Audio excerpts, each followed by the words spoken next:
I now give the floor to the distinguished representative of Palau, who will speak on behalf of the Alliance of Small Island States.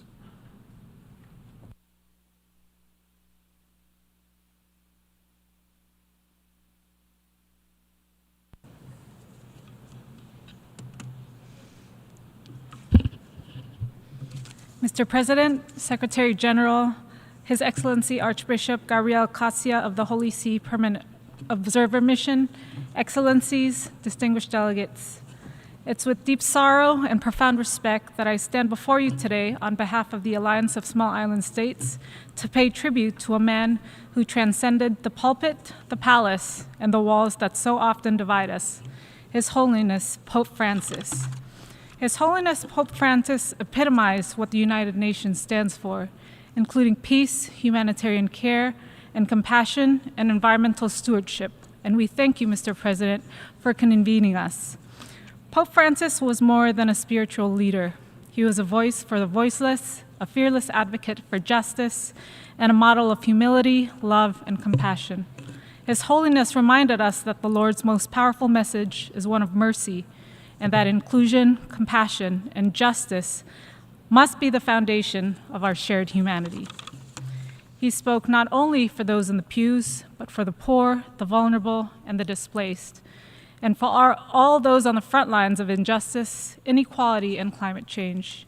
He saw and gave voice to the struggles of those suffering is too often rendered invisible. His papal visits to small island developing states during his papacy, including in September 2024 to Papua New Guinea, Singapore, and Timor-Leste, reflected his commitment to the most vulnerable and those on the periphery. His message was clear: no one is disposable, every life is sacred, and true strength lies not in dominion, but in service to others. In his powerful encyclical Laudato Si, His Holiness called the world to urgent action, to recognize the profound moral obligation we share to protect our common home. As he wrote, the climate is a common good belonging to all and meant for all. He stood with those of us whose very way of life is threatened by rising seas and a warming planet, calling us to see creation not as a possession to be exploited, but as a sacred gift entrusted to our care. His commitment through the Holy See to achieve net zero emissions by 2050 was a powerful example of leadership, showing that caring for our common home is a responsibility shared by all. Pope Francis embodied true leadership, not through wealth or power, but through simplicity, humility, and a life of service to others. He consistently rejected the trappings of materialism, choosing instead to live the gospel through his daily actions.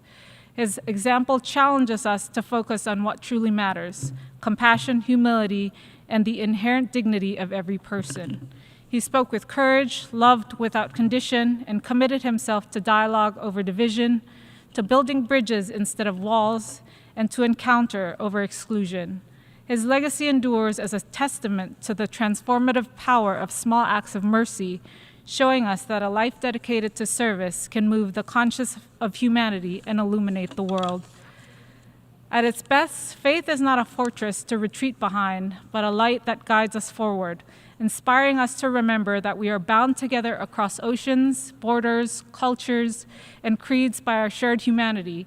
Pope Francis's work for peace, justice, and solidarity reminds us that these values must be pursued constantly and with courage wherever we are and with all of our hearts.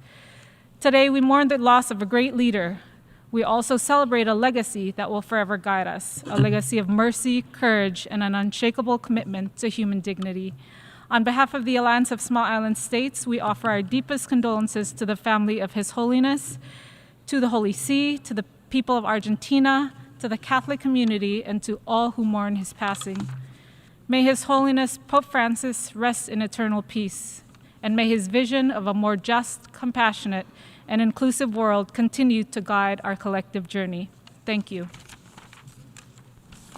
I thank the distinguished representative of Palau.